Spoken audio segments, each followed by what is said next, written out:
Guys. Alright, good morning. Hi guys. You alright? Good morning. Hello, welcome to the Reset Lab. We are here in the Makerspace in Hull Central Library. I'm Ted. And I am Will, and this stranger man just appeared. I just appeared out of nowhere. My name's Kobe Smiles. Somehow I made my way into the building, but I just want to thank you guys for having me here. I've never done anything like this before, and I'm looking forward to learning some presenting techniques from you guys. So, Will, can you tell us what we got coming up today? What's going on? Yes, we will be looking at some videos to do with our back gardens, and we'll be discussing our views on them. Okay, so we're going to watch everything for the first time, aren't we? So you're hearing everything, watching everything live, raw. We haven't been able to sort of watch it in advance and make some notes and stuff, so we're going to be learning along with you guys at home as well. Ted, what else, what kind of stuff can we expect from the videos today? Well, first video we've got is of Wasabi and the Wind Eagle, a book told by Francis Kelly. Okay. About a young boy on his quest to control the wind. But it's got like a caution notice. Be careful what you wish for. Cautionary tales. So we're going to be learning a lot about that sort of stuff today, isn't it? Everything comes at a price. Well, what else are we going to be looking at today? How to make your own reset button. Right, okay. A handy demo to show you how to put together your very own reset button. So we've got one here. Do you want to take that? Yes. We're not quite sure what the consequences are of using a reset button. Could be dangerous. It could be dangerous. Could like reset everything. We were talking about a little bit like time travel, weren't we? Yeah, we could reset someone's birth. We could- Oh no. Yeah. That's pretty grim. Yeah. But imagine like resetting your own birth. Ooh. Because that like, then you wouldn't be here, would you? No. We're going to figure some stuff out. We're not sure how this reset button is going to affect the space-time continuum, but we're going to teach you how to. Well, you're going to learn how to reset responsibly. Is that right? Yeah, we're gonna have to lay that down. It's going to come with that. Maybe you have to have like some sort of like license or go to Reset license. reset school. So, Yeah. But anyway, there's going to be a lot to do with this. Okay, so make sure you stick around for this one. Ted, what else have we got? Well, we've got invertebrate bioblitz. Invertebrate bioblitz. Yeah, Oh, that's great. If you're interested in wildlife in your local area, Emma Peasland is there for you. Right. From For the me? University of Hull. Yeah, for you especially. And she's from the University of Hull. She wants to show you how to search for animals close to her. And share your finding with other curious naturalists. All right, that sounds good. Will, what else? Got a palace for worms. Right, okay, Yeah. that is Good for Kirby. for people out there who don't know, I'm not the biggest fan of worms. Honestly, thinking about worms, looking at worms, just make me like. Ugh. But it's one of those things where, do you know when you've got like a bit of an irrational fear? Sometimes I'll just Google worms. I'll just I'll just look at them and just be like, revolving. Face your fear. Yeah, and I'm just like, oh, what am I doing? And I just have to put my phone in the bin. Anyway, what is this lovely palace for worms? Luzanne Tranter of the Constable Fields Community Allotment shows us how to make a simple wormery to turn your kitchen scraps into beautiful compost. And like, it sounds good. It sounds So practical. what's the difference between a simple wormery and a complex A wormery? complex wormery is harder to make. Oh right, okay. Wow. Wow. He knows everything about worms. We don't need. The worm palace for worms. We've got the worm king over here. So while that's on, I'm just going to go and sit at the back. Yeah, and you we're guys just props. Well, yeah, you can take over. You can do this on your own, can't you? You'll be fine. It's nice having other people. Well, thanks for it. It's an honour to be in your presence. What else are we going to be looking at today? Because we're going to be going straight through till about 12 o'clock. There's a lot to pack in between like now and then. So, what else are we going to be looking at after the Palace for Worms? BioBlitz birds. What is that? Take us through that, please, Ted. Well, it's Dr. Callum McGregor gives 3 simple tips for how to attract birds into your garden. Plus, you can contribute science by recording the birds you see in iNaturalist, one of the largest online databases for wildlife sightings in the world. That's pretty awesome. So I guess like if you stick around for that, it can teach you how to be part of this like national survey, can't it? And contribute to what is going on with British wildlife. I know things that I've seen all around during lockdown. People have been spending a lot more time in their gardens, putting up bird feeders, taking photos. And I know, like, especially my parents and their friends, they've all been like sharing like, the different types of birds that have been coming in, which is quite interesting. Because you think that if people are spending more time in their gardens, hanging out there. They just frighten birds off rather Yeah. than birds coming in. Yeah. So yeah, that'd be good. Good. What else are we looking at, Will? We got Lucy Musgrave's tasty summer treats. Right, Yum. okay. Vegan chef Lucy Musgrave gives up some delicious summery food for the Reset Lab in her whole kitchen. Can't So wait to see that. it's going to give us an opportunity to see what she's cooking. Maybe give it a go yourselves at home. I think it's going to have some pretty standard ingredients, things that you might be able to grow in your garden, things that you might already have in the house. So. And if you do take part, make sure you take a picture, get it on Instagram, get it on Twitter, and everything you do today. You use the hashtag #TheResetLab for Twitter, or tag us in it on is it Hull Library? Whole library. Hull Libraries as well. So yeah, I'm looking forward to the food. A bit of a foodie myself. Yeah. Anyone that's promoting veganism, absolutely massive. So, what else have we been looking at? Well, Kofi was looking at In My Back Garden. Yeah, so there's a theme here, isn't there? Everything is evolved around nature. Everything's going to be evolved about things that are going to be happening in people's gardens and wildlife, which I think is massive. Because like I was saying before, most people out there would have been spending a lot more time outside because of lockdown. We've had some great weather. It's been interesting, the fact that people have been able to do much and go about. We've had a pretty decent British summertime. So we're going to be following that theme this morning. As soon as lockdown and we can't go outside, it's like sunshine everywhere. And then everybody wants to go outside. But because we're going to try and get people to share their experiences, the things that they've noticed here on the show today. But we've also got a very, very special guest here who's going to be, I think he's got the hardest job of all today. Callum Ince is going to be doing some live streaming pretty much from the start to the finish, all around the different things that we're going to be focusing today. So now, Will, you're pretty much running this morning. Can we allow Callum to come on and give us a few words? Callum, this is going to come join us. How's it going? Yeah, good, thanks, mate. How you feeling, all right? Yeah, looking forward to it. It'll be fun. So you got a bit of a marathon this morning. Yeah, I'm going to be drawing all morning, all afternoon, all tomorrow. So yeah, pretty much sort of 5 hours live streaming. So have you done anything like this before? I've done a lot of live streaming, done a lot of kind of online drawing tutorials, normally about 20 minutes at a time. Right.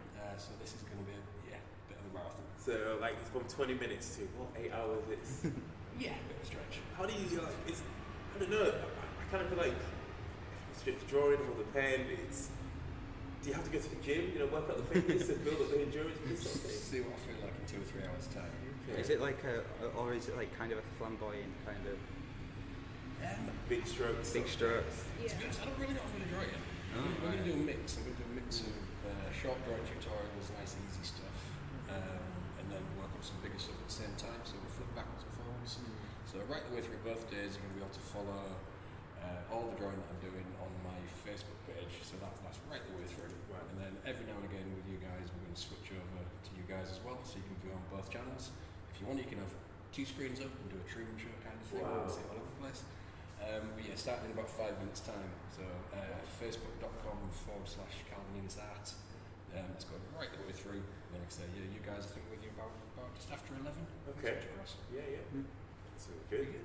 I have to say, so for any budding artists out there, anyone that's thinking of getting involved in illustrations and graphic design, have you got any advice for them? How did you start? How did you get into it? It's just practice. Start simple. A lot of the stuff I'll be showing you kind of today is how to draw quite complicated things, but in a really simple way. Okay. Most of the time people start off too complicated. But if you break stuff down into really simple shapes and use guidelines, pretty much anybody can draw. Genuinely believe anybody can draw. It's just a case of kind of following these simple little rules and hopefully we can kind of show you how to be able to do it. And how long have you been at it? How long have you been drawing for? As a job, about 20 years now. Wow. So I've drawn pretty much every day in that 20 years, so I've had a bit of practice. Good. And that's it, that you just got to persevere with anything in the arts, don't you? I guess a lot of the time people think, I'll give it a go and I'll be a pro in it. Yeah. It takes practice. The more you practice, the better you're going to get. And the thing is just enjoy it. I mean, it's not about being perfect. It's not about getting absolutely right all the time. It's just trying it, practice, and then mistakes are good. I guess that could be the theme of the weekend, isn't it? Just try it, give it a go, see what happens. Calvin, thank you very much. We don't want to keep you because you're going to get started. I'm going to set up. No, right, thank you very Sure much. to check out Calvin's Facebook page to check out that. So Calvin's on Facebook. He's going to be on YouTube as well. You can follow us here on the BBC. I'm doing my work. You can follow us on the Freedom Festival app. Make sure you get that downloaded, and also on the YouTube channel as well. Yeah. There's a lot. Honestly, there's a lot going on. I think it can be quite overwhelming, isn't it? Especially if you've ever been to a festival before. It's like, oh, I want to see this band. I want to go and check this out. It can just be a bit like, I want to do everything. Just as Calvin was saying, take your time. Just embrace it. Have a go, and definitely make sure you're tagging Hull Libraries on Twitter and using the hashtag The Reset Lab for anything you do, anything you start to create, so we can share, talk about all the work that everyone's doing. So, will we sort of taking part in things as well? Oh yeah, sorry. Wonderful. And we'll be taking part as well, and hopefully we'll be able to share some of the bits and bobs that we're going to be putting together, and going through some of the wonderful stuff that gets made here at the Reset Lab as well. So, and the Makerspace. Yeah. Cool. Good. Cool. Thank you. That's everything. We're going to be back in about 5 minutes with what's the first one? What's going to be the first one? We're going to be back with Gasabi and the Wind Eagle. Wasabi and the Wind Eagle. So make sure you stay tuned. Go and get some pens and papers. Get a drink. Stretch your legs. Everything. Make sure you're coming back to join us. 10:15. Get creative. Get creative. Is that our thing now? We need to slow down. Get creative. Awesome.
Welcome back.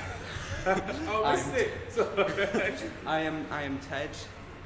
I am Will. I'm Kofi, and welcome back to the Reset Lab. So we're going to go into our first video. What we got, Ted? So we've got Glusabi and the Wind Eagle, told by Francis Kelly.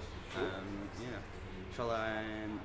About a young boy on his quest to control the wind. And none of us have seen this before. No, so this is like a fresh layer. It's fresh layer. So we're going to be watching it at the same time as you, and then we'll have a quick sort of moment afterwards to share our points. So can you discuss it with the people you're watching it? Yeah, and if you're chatting about it online, either on the YouTube stream or the comments, or you're going to be on Twitter, make sure you use the hashtag the Reset Lab, and we can sort of join in the conversation with you guys as well. Cool. Enjoy.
Welcome back.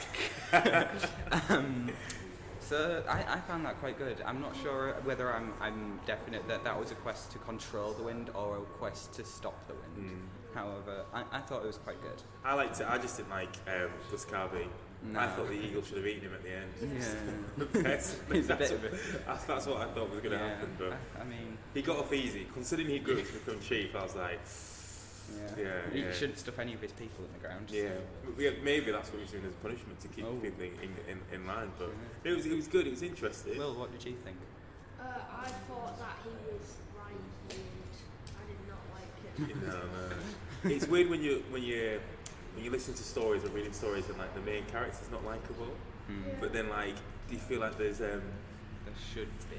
they should be, but then it's quite enduring, isn't it? Like it's quite when you stick with them for that sort of stuff, it's like you kind of think, should they get the comeuppance or do you want them to change? But I did like the fact that there was his grandma saying never stop asking questions, which I think that is a great thing to carry Always on. be curious. Always be curious. Always find out more. And he went out to figure stuff out as well. It's just how he handled the answers to his questions was a bit different. But yeah, I think that's definitely something you should be taking away with you this weekend. So. Yeah.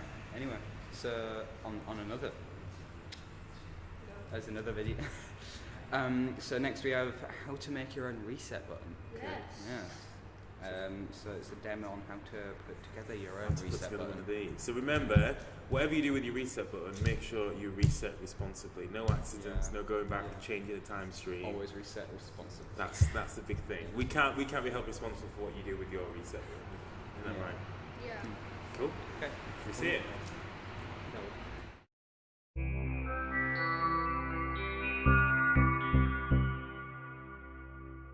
Hello, my name's Dan and I work for Makerspace Hull, which is part of the library service, and today I'm going to be showing you how to make your very own reset button. Now this is part of a project called the Reset Lab, which is a project run by the library service as part of Freedom Festival, which imagines how we can maybe press reset on the world and make it a little bit better going forwards. And as part of this, we've been giving out some craft packs that you may well have got hold of that will include everything you need to make your own reset button using a technique called paper circuits. Now, if you didn't manage to get one of the craft packs, or if you're looking at this a little bit later on after the event's happened, don't worry, I'll put links in the description below of how you can purchase everything you need. Everything's fairly easily available and it's fairly cheap. So, what you will have in your pack will be a battery, a little coin cell battery, a green LED, which is like a little mini light bulb, and some of this special sticky copper tape. You will also need to supply a couple of sheets of paper or card, a pair of scissors, and then any items you want to decorate your button or design with. So that could be felt tip pens, anything you want to stick on there to just kind of jazz it up a bit. We'll leave that entirely up to you. So first off, I thought I'd just show you a little one that I've already made. This one isn't decorated, it's fairly plain, but will hopefully give you an idea of what we're trying to make before I go on to making the one. Now, it's a pretty simple and quick process, but I'll just show you this first.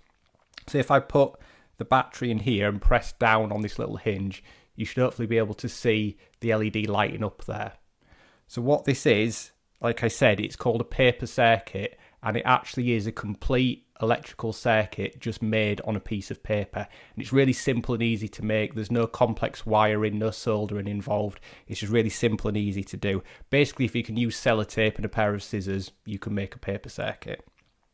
So if we have a little look at this, what you can see if I hold this closer up to the camera is we've got the LED stuck down across the two bits of copper tape that are on the paper. And then I've simply made a little kind of button and hinge by taking another square of paper and sticking a bit of copper tape around both sides of it.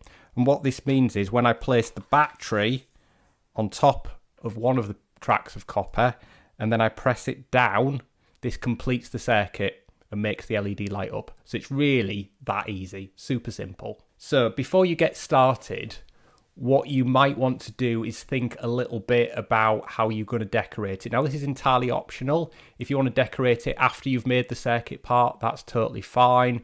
If you don't want to decorate it all and you just want to make a circuit that flashes light, that's fine as well. But if you want to do a complicated design, you might want to think a little bit about where you're going to put your LED physically on the piece of paper first, so you can kind of draw around it. You've seen this one now, so you have a rough idea of how it's going to kind of look. We're going to have two straight bits of copper with an LED across it and then this little flap down here to press down. So that's just something to bear in mind. But like I say, if you want to go ahead and just make it, make the circuit part and then kind of worry about decorating it later, that's absolutely fine too. So I'm just going to get a piece of copper tape, maybe about, say, that long, and I'm going to snip it off. And then what I'm going to do is take the sticky backing off of this and then stick it down on the piece of paper about here. So all I need to do is peel the sticky backing off of it. It can be slightly fiddly, but if we just get our nail under it. Now the best thing to do with this is to just peel a little bit of the copper tape off and then start sticking it down. If you peel all of the backing off in one go, this has the tendency to kind of like scrunkle up and then you can't really stick it down because it's all kind of stuck to itself. So what I'm going to do is just stick it down there like that and then peel the rest of the backing off as I stick it down. So that's fine. Now that's not super straight, but it doesn't matter because it'll still work absolutely fine.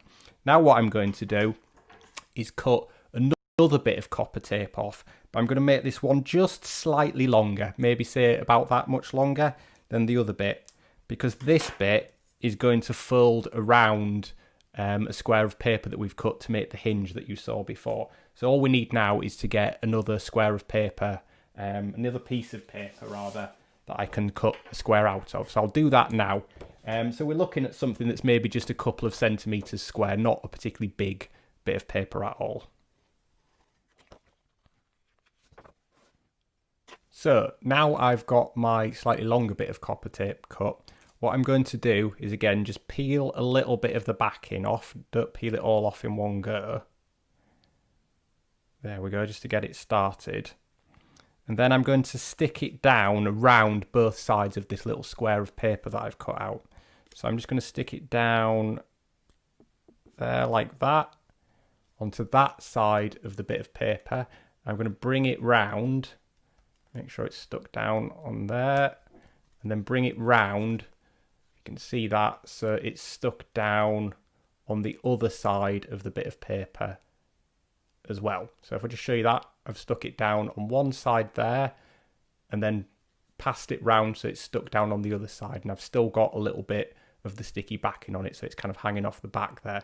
And now what we're going to do is stick it down so we have our hinge at the bottom here, and the rest of this copper track runs up alongside this one. Now you need to get it fairly close because what we're going to be doing is sticking our LED down across it. So what we're going to be doing is actually bending the legs of the LED like that. So it needs to be fairly close so that you can stick the LED down to it, but not so close that these two copper tracks touch, because then the circuit won't work. So I'm going to position this roughly about here, and then I'm going to start sticking the rest of the copper tape down in a track running alongside the other one, like that. So now that we've got our little hinge made, all we need to do is stick down our LED on top of the two copper tracks that we've made. And to do that, we just need to bend the legs of the LED outwards. So if you can see there, I've just bent the legs outwards horizontally to the face of the LED. And now all I'm going to do is position it there and then just stick the legs down on top of these two copper tracks. Now you could use some normal sticky tape to do this, but we might as well use the copper tape that we've got to do it, because that'll keep it nice and secure. So all I'm going to do this is take two tiny little bits of copper tape and then just tape these legs of the LED down nice and securely on top of these two tracks that we've made.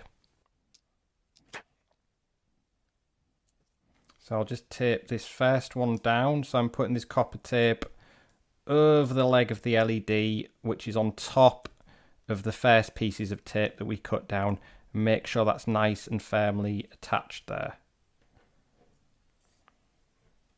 Now I'll take this other small piece that I've cut and do exactly the same on the other side.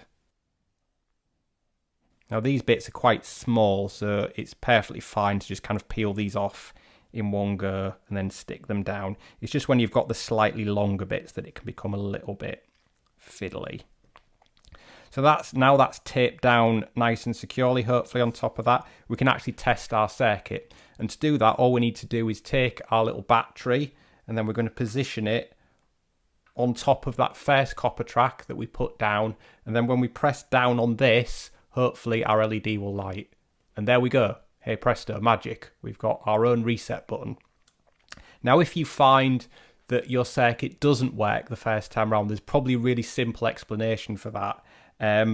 With these sort of things, the battery needs to be connected to the LED in a specific sort of way. So if you find it doesn't work, it might just be that you've got your battery the wrong way around. So if I put my battery the opposite way to how I had it before and I try it, you can see doesn't matter how I press, the circuit doesn't work now. Whereas if I flip it back round the other way, so the battery's the other way around, we can see that it works again now. So it might be as simple as that.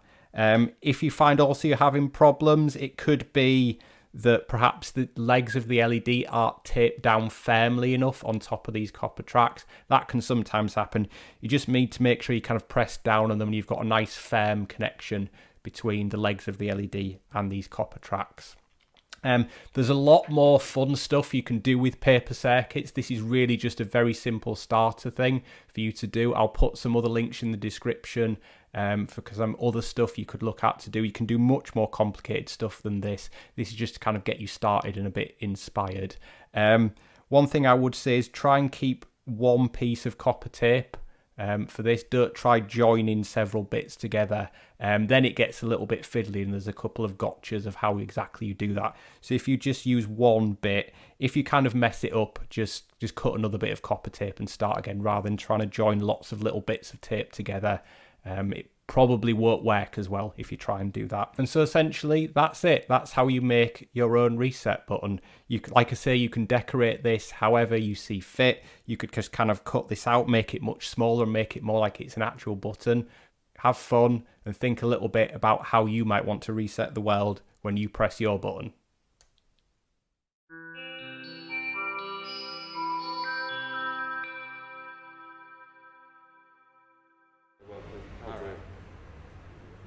Welcome. We'll get it right. We'll get it on time. We'll get it on time. One day. Welcome back to the Reset Lab. I'm Kofi, and I'm joined by some wonderful presenters. We've got Ted and Will. Thank you. Hope you enjoyed that. Hope you get your reset button made. Remember, reset responsibly. What we got next coming up? This is the time I leave, isn't it? Like. Yeah, worms. Close, yeah. So what are we looking at, Will? What's coming up next? Wild About My Back Garden. 3 short videos about caring for creatures in our gardens, balconies, and parks. Okay. You've already been doing stuff like this, haven't you? Because you've got is it a bug hotel? Yeah, I got a bug hotel. Okay. And I got my guinea pigs outside. pretty pleased about this. 5 rhubarbs out of 5. But this is good though, because we're going to be seeing quite a lot of stuff that you guys are going to be able to do at home. You guys are going to be able to put into practice, and it's all good about conservation. So to be able to grow your own food, do your own composting, even though it doesn't involve worms. But please enjoy this Wild About My Back Garden.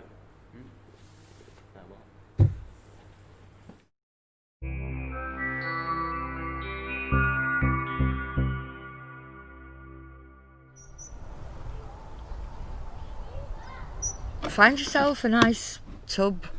I mean, this is a very basic wormery, and you can pick these up anywhere, supermarkets, little department stores. But you need to put some holes in. I would advise you to ask your parents or some adult to help with this. Older children would probably be alright as long as they're supervised. There we are. See, there's a... They don't have to be very big, it's just as long as there is air getting in. Oh, that's gone through really well. So that's just to give you the idea. Obviously you want a few more, and preferably not that whole, but so don't worry. As many as you feel. My drill bit's quite small, you could maybe get away with a slightly larger one, but as I say, you've got to be careful with plastic because it does tend to crack, and it's helpful to have something to drill into. Then what you need to do next is put some cardboard, because when you've got lots of holes, the cardboard will just, well, stop, keep it safe, but you'll still get air through because you're going to dampen this. Then your next job is to get newspaper and just tear it into strips. It doesn't have to be anything fancy. You just sort of spread them round a bit so that you've got a complete covering of strips of newspaper. Then we need to dampen this down a little bit. Not too much, because we don't want them too much liquid, and we've got holes which it will eventually drain out of anyway at the bottom. So your next thing is some compost for the worms to actually live in. So, and what I'm using bought compost, because a lot of you may not have your own compost bin. If you've got your own composting heap or whatever, then, and you've got some ready-made compost, it's probably a good idea to use that. That will do for now. So again, just give this a little drink. A teeny one, that will probably do the trick. And then we come to our worms. Now then, can you see all these little beauties, which are quite happily munching away at what I fed them last night? And I got these out of my Dalek compost bin at home. You will always find these worms. These are not earthworms, they're special composting worms. As you can see, they're thin, they're redder, and they're completely different from an earthworm. You don't really want earthworms in your wormery. If you haven't got access to any worms, and you know somebody who has got a compost bin in their garden or a compost heap, just ask them if you can go and have a little dig around and you will find some. You can look online and you can actually buy them on the internet and have them post it to you, which always makes me think, does the postman know what he's carrying? So I'm going to just try and gently tip these out kind of evenly. Not that it matters, because they're quite able to move about quite freely. And then it's dinner time. So this is when you actually feed your worms. Now this is what we're going to feed our worms. These are just household scraps. As you can see, a bit of cauliflower, a bit of cabbage, a bit of chard, potatoes, an apple. But you don't want to be putting onion in with into a wormery. The worms don't like it, it's too acidic for them, and also it does make it smelly. And also you don't want citrus fruit. The apple is okay, but you certainly don't want oranges or lemons or anything. Now, another thing that's quite important when you're feeding your worms is to not give them great big bits. So I'm going to cheat a bit for speed, but if you chop, I mean you can just tear these, it doesn't really matter, but I'm just chopping into tiny little bits so that you've just got a small amount there. But you're making them into little tiny pieces because worms do not have teeth. So if you're wondering how they eat all this lovely food, I suppose they suck it, and they just sort of suck it into their bodies. And then what you wait for is for it to go through, and the worm casts are made, which is basically just worm poo. So that's what you're doing. You feed them at one end and the goodness is coming out of the other end, and going to work with what else is in your compost bin to make all your lovely compost. As you get more worms and as your wormery builds and it becomes deeper and higher and what have you, you can afford to put more food on the top and also larger bits, because you've got a lot more worms, because worms multiply like crazy. So it might look as though you're starting off with very few worms, but it won't be long before you've got hundreds of them. But you can't see them when you lift the lid, which is a bit annoying really, because you expect them to all pop up and wave at you and say, here I am. They don't, they burrow really far down, so it always looks like you haven't got any, but trust me, you have. You haven't got a huge amount of worms in here yet, so you don't need loads and loads of food. See, I'm still thinking I've cut it small, but just pop that. Now that will keep them going for a few days, I would think, a good few days. So now we are going to cover that over again. And what will happen, the worms will pull that down into the soil that's already in there, the compost that's already in there, and enrich it with, when they're fed they'll pull it out, and that is where you get the compost. Worms like darkness and they like a constant temperature. You don't want to let them get too hot. You want it in a sheltered space somewhere. I mean, you can even, if you live in a flat or something, you can even keep it under your stairs or in your kitchen or something. It doesn't matter where, because the worms are secure, and also it's quite handy for feeding them if you do that, I suppose. Or somewhere outside in the shade. Just put that there. And that way it's loose, so they're not, you're not sort of restricting the air, but you're just keeping them in the dark, which is what they like. And it's dead easy to pull it and have a look at. Now, you'll need to give them the odd drink because they do like moisture. So just check it, have a feel. If it feels dry, just give it a tiny little sprinkle like that. That's probably enough. You don't need any more. And then pop that. And then, as I said, this is one that I found and I couldn't find the lid. But there are ways and means of making lids. You could make it fit perfectly so that you had to prise it out. Or what I'm going to do, because it's the simplest way really, it's very clean, is just lay it on the top and find a couple of little stones or something to weigh it down. So there you have your very basic wormery. It's not taken long, it's been fun, and it's dead simple. If you look online, you will find lots of different types of wormeries. This was just a simple one to just get you thinking about how easy it is to do and have a bit of fun one afternoon.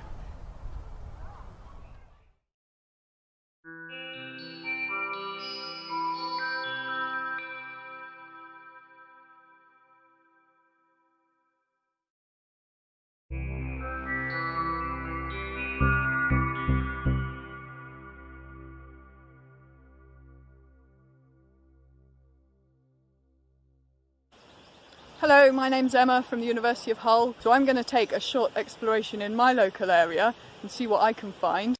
And I'd like to invite you to do the same in your local area. Here's some of the equipment you might like to have to help you. First, something to collect your animals in. I'm using an old ice cream tub. A spoon or a paintbrush to pick animals up with. A chart to help you identify what you find. I'm using this one from the RSPB, and a recording sheet to make a note of all the things that you find. You might also find it useful to have a telephone or a camera so that you can take photos of the animals that you find, and we can use those photos to share our findings online. Okay, so I'm going to start my exploration and I'm going to be looking for invertebrates, so small animals like butterflies, moths, caterpillars, woodlice and that sort of thing. And they're really easy to look for in somewhere like a park or perhaps in your garden if you have one. So what kind of places might we look for these animals?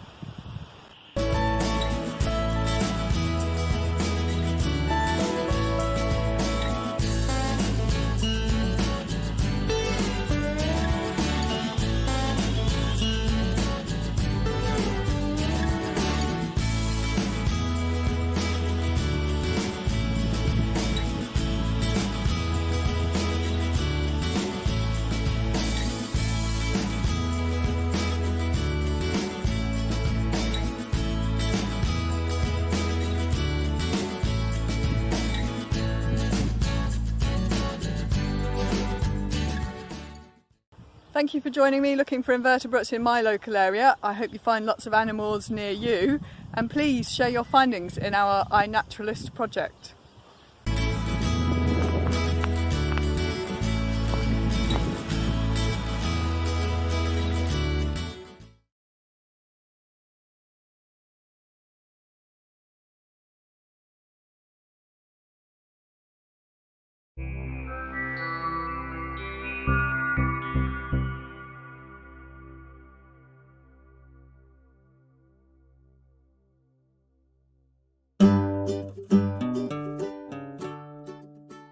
How many birds live around your home?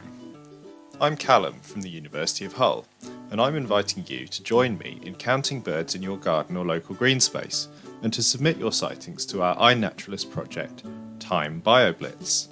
And if you follow these simple steps, you'll also be making your garden a haven for birds. Our first step is to make sure there's a reason for birds to visit. A very simple way to do this is to provide water for drinking and bathing. Here, I've used a large plant saucer to create a bird bath. Make sure it's on a firm, slightly raised base. I'm taking advantage of a manhole cover in my lawn. Place some stones or gravel to make sure small animals and insects can climb out. Finally, fill your new bird bath with fresh, clean water. This might take a while. If you want to go further, why not provide food as well? Most pet food shops sell a range of bird feeders, or for a project, you could make your own. Here, I followed the RSPB's instructions to make a feeder from an old milk bottle, a pencil, and some string. You can find the instructions if you go to rspb.org.uk and search for bird feeder. Hang your new feeder out somewhere in the garden or a nearby green space, and the birds will soon visit. Lastly, even digging over a border to provide fine, loose soil can attract birds. Now, just wait for the birds to arrive. This young sparrow wasn't sure about the bird bath, but a starling quickly got the idea. Now the birds are arriving, let's try to count them. When counting birds, it's important to remember that they can fly away and come back again. Try to use the bird's feathers or plumage to tell individuals apart. This adult male sparrow is definitely a different individual to the juvenile that visited earlier. A standard bird survey method is to record the maximum number of individuals seen at one time over a 1-hour time period. Because you are counting the largest group that you can see of each bird species, you can be certain that you aren't counting anybody twice. Once you've counted birds for an hour, please send us your results on iNaturalist. To tell us how many individuals you saw, search for a field called Maximum Number of Individuals Seen at One Time During an Hour. And here's my colleague Emma to tell you how to use iNaturalist. Here we are on the homepage of iNaturalist.org, and this is where we can share our findings in a community project. The first time you visit, you'll need to set up a profile, and then you can go to Community and Projects, and here you'll be able to search for our project, which is called the Time BioBlitz. And a BioBlitz is where you look for as many different species as you can. So if you click on the project, you'll then be able to join it and start adding observations. So I'm going to add an observation now. I'm going to go to the Upload button on the top right corner, and I'm going to add a photograph of a bee that I found in my garden. I don't know what kind of bee it was, so I'm just going to put bee in the name. Because I found it in my garden, I'm going to obscure the location, and then I want to add it to the Time BioBlitz project and save my observation.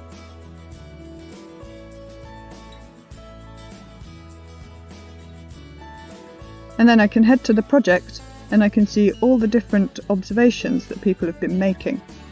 And other users of the iNaturalist community might help to identify your observations and tell me, for example, what kind of bee it was that was visiting this flower in my garden.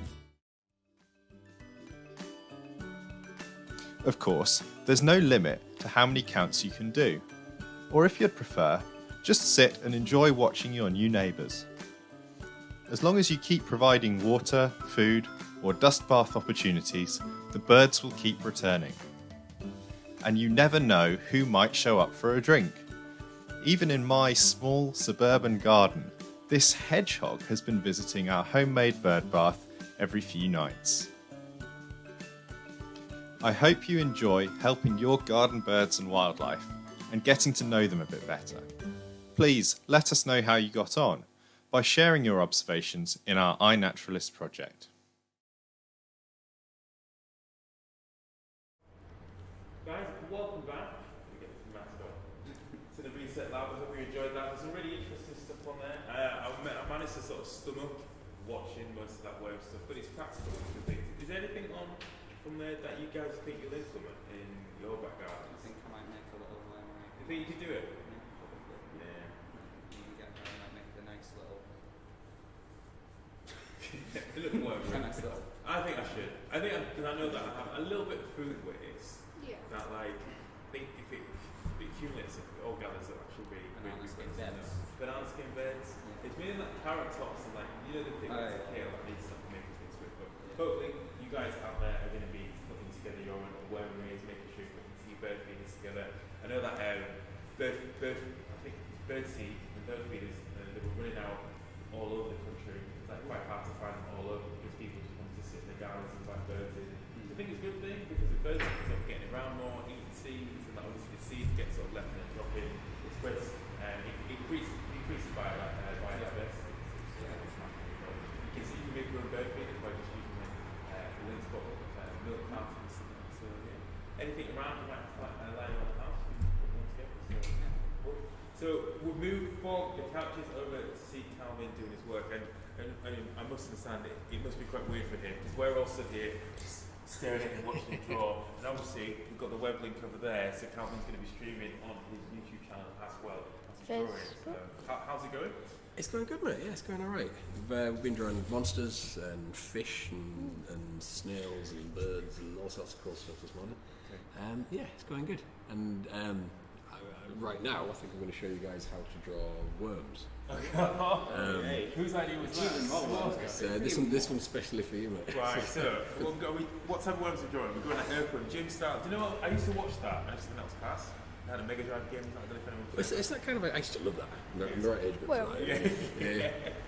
No, this is a slightly different one. So, I mean, drawing worms obviously sounds like it's not going to be particularly interesting or actually do that much. But you can do something kind of quite cool. The thing is about drawing worms is it allows you to use some really simple little guidelines to create 3D shapes. Okay. And then it lets you do 3D characters. So to begin with, we're going to draw something that, not quite a worm, kind of a shorter one, so a bit more like a grub. It's literally just an oval. Okay. And we want people at home to be taking part in this. Yeah, absolutely. Right. If you've got the Freedom Festival app, make sure you tuned in. Or will we looking up through? Are we going through your YouTube? This is going to be right the way through my Facebook page all weekend. We'll be sharing at the end of the day through my YouTube channel. So the Facebook page, facebook.com/CalvineersArt. And at the end of every day, everything will be uploaded to the YouTube channel, which is youtube.com/CalvineersArtist. Then obviously dipping in with you guys as we do these tutorials as well. And you can watch as well by going through the Freedom Festival website, or you can use the Freedom Festival app to sort of keep an eye on what we've been doing, what we've been filming here in the studio as well. Sorry, Carl, I just don't want anyone to miss out and not be able to sort of learn how to draw these worms. So I'm going to be taking part as well. Have you guys got something to draw with? I am. I'm going to try and give it a go. The first thing you want to do is these two ovals. And basically, at the moment, these look like two flat ovals. There's not really much going on. You could turn these into a character. You could, if you wanted to, you could put little eyes on, little mouth on. They're not going to be particularly interesting. But as soon as you learn to turn these into 3D shapes, then you can do something quite cool with them. And you do that just with really, really simple guidelines. So on this top one, to begin with, I'm going to do 3 curved lines. And these curved lines I'm going to do facing away. So 1, 2, 3. And all of a sudden, that flat shape looks 3D.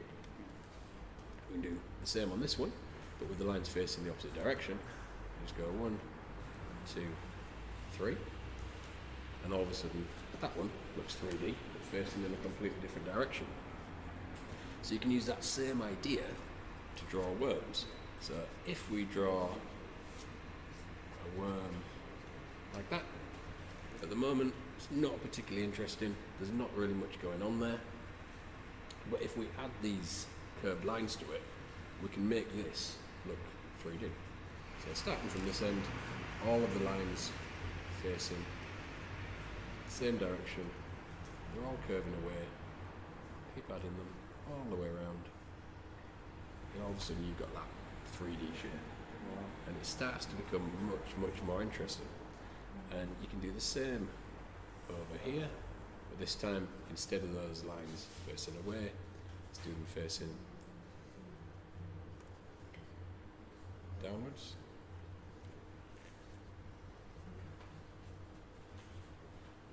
I don't know how yours are going. It's terrible. Right. If you're drawing this at home, I'm not going to show you mine, it's terrible. Definitely make sure you head over to Calvin's Facebook page so you can see the live stream.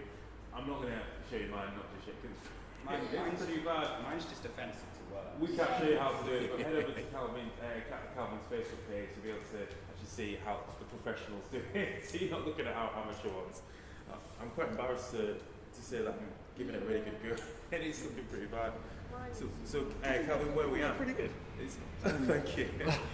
As soon as you have these shapes, it's all about kind of experimenting with slightly different ones. So if you draw a worm that curves like this, then you can start doing those curved shapes that way. And as you get to the middle, they straighten up, and then have them curving back the other way. And all of a sudden, you have a worm that is bending around the corner. And you've got this flat 2D shape that then becomes a 3D shape. With any of these, you can add little faces on, you can turn them into characters, put a little hat on your worm if you like.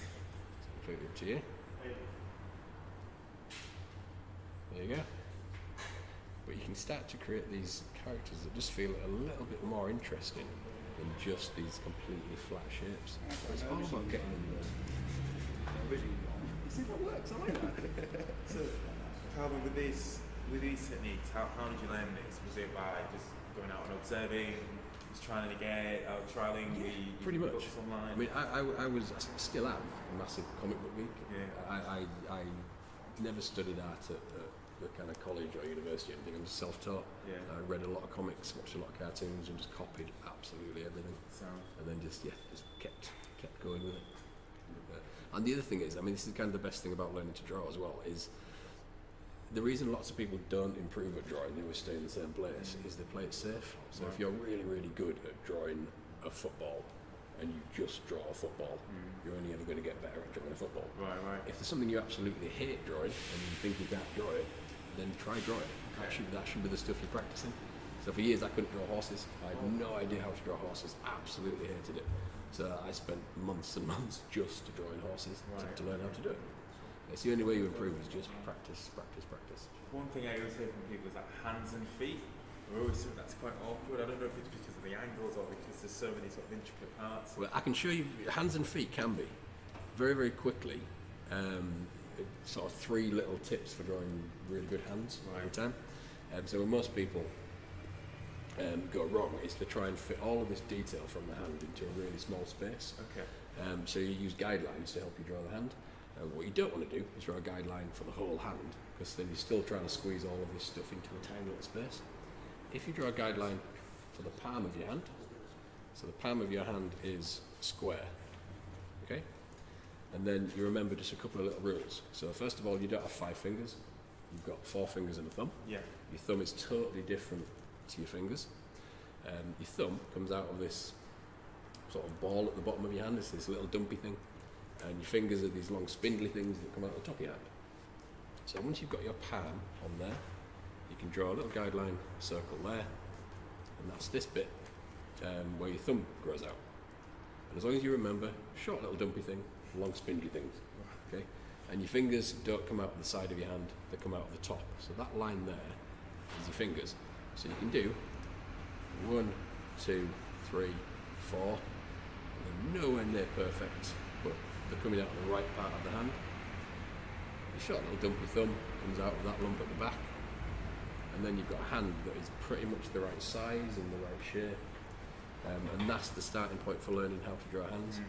If you draw a guideline and then you're trying to fit in the thumbs and the fingers into this, it doesn't work. But you start off with a square, a little circle, the thumb, fingers, and then the more you practice that, the better your hands are going to get. Okay. So it's all about just simplifying things into really, really simple little shapes. Did you read much like Deadpool and stuff like that? Or? Still do. Yeah. So you know Rob Liefeld? Yeah. Everyone gives him a lot of grief, don't they? I love his drawings. I think they're awesome. This is one of the things about drawing is kind of like it's all sort of subjective. People think that kind of unless it's absolutely perfect, it's wrong. It's my favourite children's illustrator ever is Quentin Blake. Oh, is it? Quentin Blake is I just think is the absolute best. But if you look at Quentin Blake's drawings, so the way he draws hands, a Quentin Blake hand is 1, 2, 3, 4, 5. Yeah. The Quentin Blake hand that is picking his nose, 1, 2, 3, 4, 5, with a bogey on. It's pretty much that. They're not perfect, but it's 5 little pointy things sticking out the end of your arm. It's a hand. It's not about getting it perfect. It's about kind of just having fun with it and having your own style and not stressing about it too much. That's it, and it's definitive, because if you draw that, I'd be like, I think Twits, you know what I mean? You think of all the Roald Dahl stuff, and like you said, it's not perfect, but it is, do you know what I mean? Because it's so unique, and people put their own identity and their stamp onto it.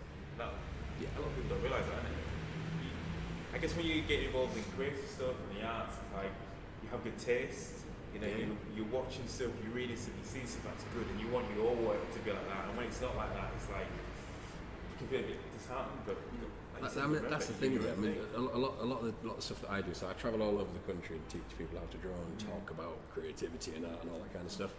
And a lot of the time, parents will sort of talk to me and say, like, I really wish I'd kept drawing 20 years ago. I used to absolutely love drawing, but then I couldn't do it properly, so I stopped. That's really sad. If you enjoy doing something, just do it. Don't worry about making it perfect. Don't worry about being the best. Just do it and make it your own style. Do it in your own way. That's what art should be. Are you listening? Keep going. Keep doing it. Parents, if you're watching this with your kids, like, when you put them to bed, don't go on Netflix. Go and start drawing, get a pen and a pen out and just start tweeting. Draw what you see on Netflix. Yeah, that's a good idea. Draw what you see. Observe stuff. One of my friends, he used to go to like the city centre, and he used to sit there with a pen and just draw people walking by, or other people sat down. you just try and capture them, and that's what you do on a weekend. Well, that's the other thing. If you just draw. If you like dancing, and you want to be a better dancer, you dance. It doesn't have to be the best. You don't have to do it in a certain way. You just do it because you enjoy it. Same with drawing. If you want to get better at drawing, just draw. Draw absolutely everything. Draw different styles. Draw on every surface. If you run out of paper, do graffiti art. If you can't sketch in a pencil, sketch in a biro, whatever. Just do it and practice it. Should we start carving out worms? Well, I might find it a bit offensive. Go, who's going first? That's cool. Yeah, that's It's my own abstract way of drawing. Who's going to show the camera? Abstract. I've sort of tried to go for a Picasso sort of thing. That's good. I like the pause there, like, how do I not hurt this guy's feelings? Room for improvement. Definitely. That's good. I'll stick to words. They're not very good. Well, have you got yours? Yeah, mine is just strange. They're really good. It's style. It's abstract worms. They're absolutely perfect. Folds are definitely better. I'm sure they're not the worms you see every day, but I'm sure there's worms that look that funny somewhere in the world. Sure, still be worms. So, My Callum, aubergine what have we got next then? I'm going to keep on doing a few more sort of drawing tutorials today, just random sort of bits and pieces, a few things on how to draw faces. Right. I might go into a little bit more detail again on how to draw hands. Now we've just kind of gone through this. Okay. And then we'll be doing similar stuff this afternoon, but in between tutorials I'm also going to be working on just random sketches. So these are some of the monsters that we've been drawing. Are these requests or these are things you just off the dome then? Yeah, just randomly sketched them up, and once we've got kind of a few of these pulled together, I might pick one or two of my favourites, or get people to kind of send us a message, see which their favourites are, and we'll draw them up as finished digital pieces. So we'll paint them and colour them and all that kind of stuff as well. It's very hyper-realistic, isn't it? Like, Yeah, we'll get that way. I mean, this guy down here, I love that guy. I think we might sort of paint up and do the background for it and all that kind of stuff as well. So, we're going to be live streaming for quite a long time, so I think we can get through quite a bit. they We've look, already got up to an hour in film. they look like the type of monsters that you want on your side, don't they? Here, like, you can imagine being monsters. we're keeping them friendly for now. Yeah. We'll see what we're like in a couple of hours' time. We might do some more scary stuff. You got names from? Not yet, no. But if anybody wants to message in, wants to name them, it'd be nice to see which ones people want me to develop as well. See what people's favourites are, and then we'll do it as a final sort of digital piece. Do that. We can get names for Calvin's monsters. So, cool. I love this. I love just seeing people's like great process. I'm obsessed with seeing how artists work. I'm obsessed with just seeing what sort of mindset they have to get themselves into. They put some music on, or what they read, what they look at before they actually get down and get the work done. I've got to say that's the weirdest thing about this. Right. I mean, apart from this, drawing without music is Really? kind of new to me. What's on the playlist? What do you listen to? A bit of a mix, to be fair. It depends what I'm painting. If I'm painting big murals, it's kind of this weird classical stuff. If it's this kind of stuff, it's generally heavier, like Rage Against the Machine, that kind of stuff. It depends what sort of mood I'm in. But yeah, a bit of a mix, but silence is weird. So if I start randomly humming to myself, It's alright. just try and ignore me. Sleep now, Right, shall we do Calvin to it? Because I feel like everyone watching is going to be wanting to know how to crack on with that.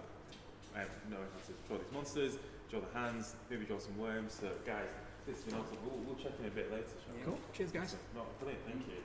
Then we should practice a little bit more drawing some worms, drawing some hands. Then we're going to be back in about 20 to 12 with Lucy Musgrave, Theatre Symmetry. Okay, guys, we're going to crack on with a couple more of these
Welcome. We smashed it. We hit it.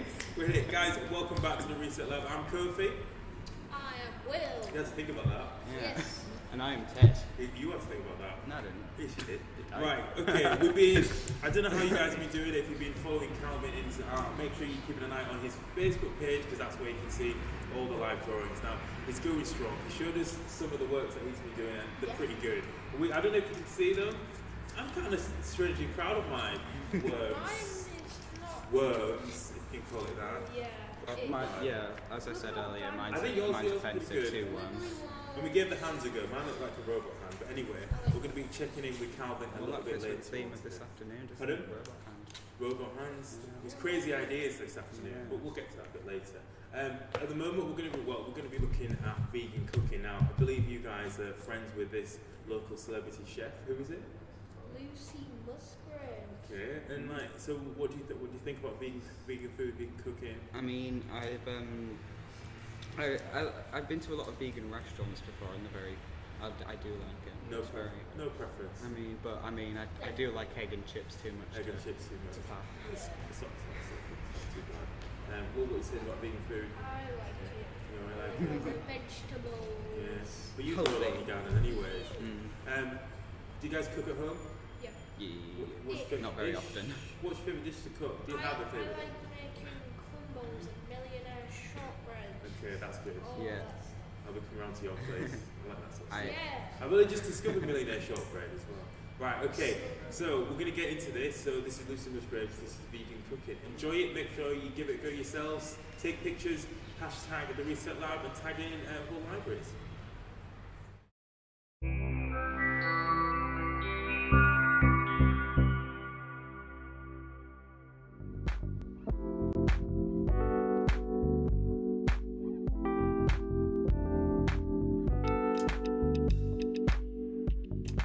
For dinner today I made a high protein black bean pasta. So for this I started by frying an onion with some garlic and chilli flakes in a pan before adding a whole load of veggies including spinach and mushrooms, which are both really high protein vegetables. I just fried those off for a few minutes until they were slightly softer before adding some tinned tomatoes. These actually came in a jar as a passata, but you can add any tinned tomatoes that you might want to use. Tomatoes are actually also a really high protein vegetable. They're about 18% protein, I think. Then added some salt and pepper into there along with some fresh basil and gave that a good stir until everything is well combined. You can then bring this to a boil and allow it to simmer away until it's nice and soft. I then added in a tin of black beans just after it had been simmering for a little bit, which is another 10 grams of protein for one serving of this, so another half of the beans. Again, just allow this to simmer away until it reaches the consistency that you love in a pasta sauce. You then want to bring some water to a boil to cook your pasta, and we also popped this seeded bread into the oven. Here I'm using some green pea pasta, which has got a whole 22 grams of protein in. This is made out of green peas. You can get chickpea pasta, which is also really high in protein, along with lentil pasta. You just want to mix your sauce and your pasta together. Here I top with some more fresh basil, along with some more black pepper. This is a really delicious dinner and really high in protein if you use that sort of pasta.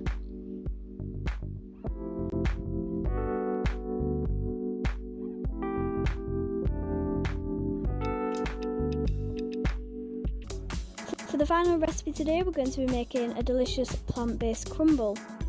So to start off, you're going to prepare whatever fruit you're going to put in your crumble. Today I was using some rhubarb, but it goes great with apple or berries or anything else you love. You just want to slice up whatever fruit you've got into small-ish pieces before popping it all into a pan. You want to add about 3 to 4 tablespoons of unrefined sugar into the fruit, along with a few tablespoons of water just to get it started.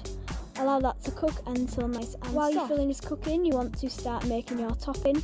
So here I'm adding 175 grams of gluten-free flour into a bowl. You can use whatever flour you would prefer, along with 110 grams of raw sugar. You can use any sugar you like. I'm now adding 110 grams of olive oil spread, but you can use any vegan butter or coconut oil for this. After adding a pinch of salt, I then use my hands to just make a breadcrumby type texture like so, rubbing the butter into flour. You then want to transfer the filling into a baking dish of your choice. Here I'm just using a glass baking dish. You don't usually need to line it for a crumble. You're then going to top with your crumble topping until all of the fruit mixture is covered up.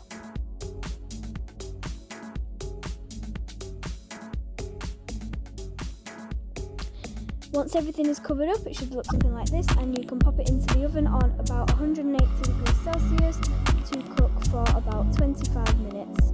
When it's done, it should be golden and crispy like this. This crumble is really delicious, perfectly sweet, but also made with totally natural ingredients with no refined sugar, perfect served with vegan ice cream or dairy-free custard.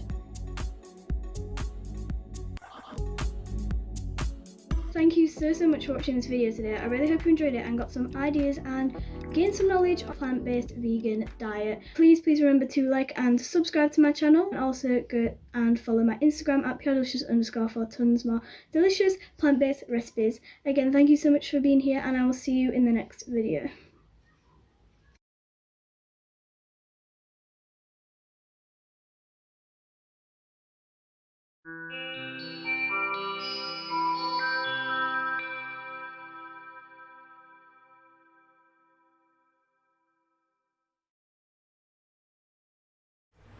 Welcome. I forgot to say welcome. It was your idea as well. It was your idea. Well, we whipped them up at the same time.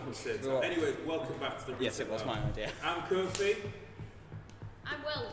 I'm Ted. Okay, we were talking about the rhubarb and custard there. Well, the rhubarb. I would have mine maybe with custard, but definitely with an ice cream. Ice cream.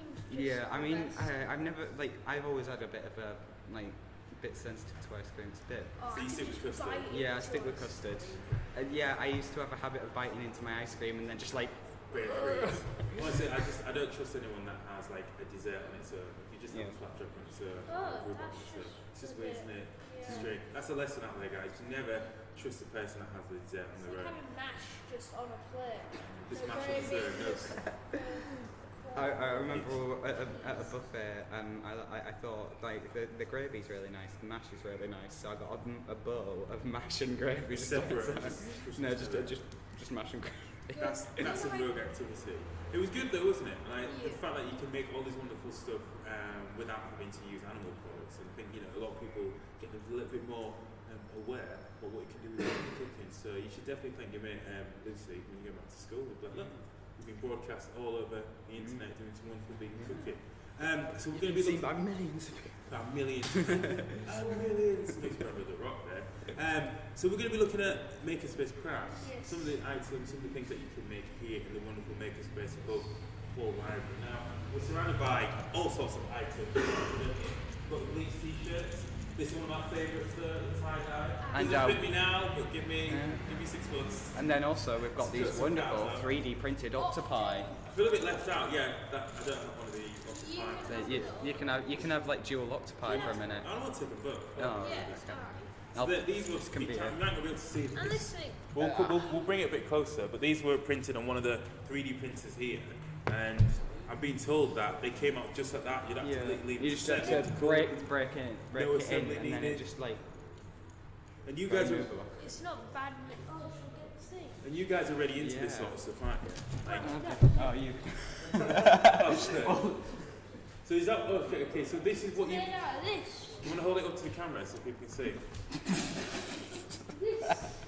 So that is what goes into the 3D printer. So you feed that to the printer. Yeah, and then it comes out with. It comes out like that.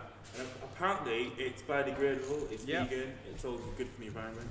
Ain't no plastic in this house. So people have become more aware of 3D printers because of everything that's been going on with the coronavirus, and like 3D printers have almost become our friend because all sorts of bits of PPE, face masks, the guards, the clips, the ear holders. I can't remember what they're called. But loads of stuff that's been helping our key workers, frontline workers, get to work and make sure our lives continue as peaceful and as normal as possible. So it's incredible. Everyone just sort of buying up 3D printers, doing all this stuff at home. What got you guys into this whole thing? Into like what? Creativity. Well, into like 3D printers and stuff. We've got like.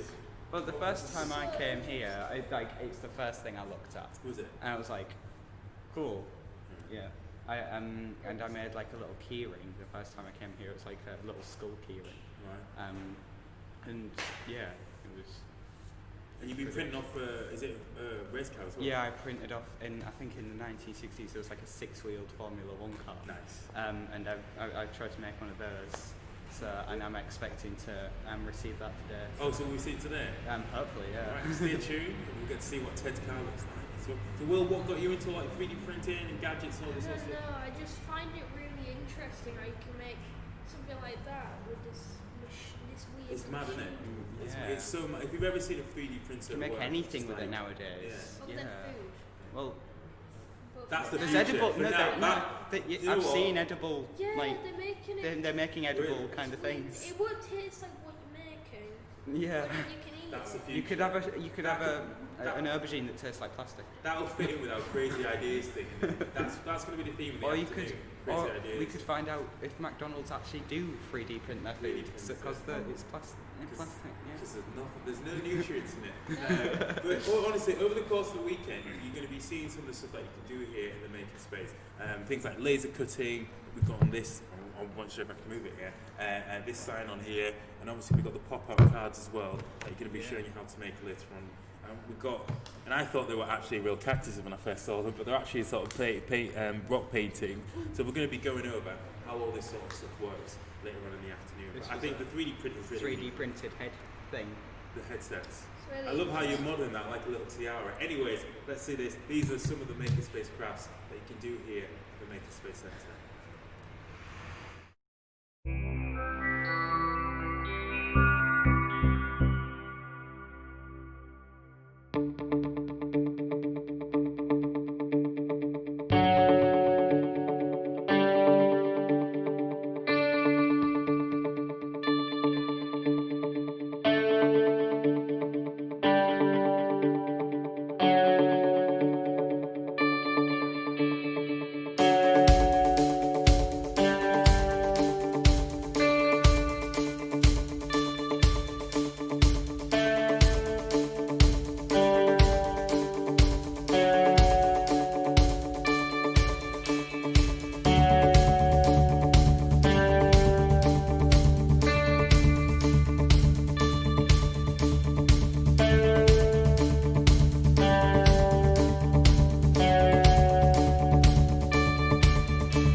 was.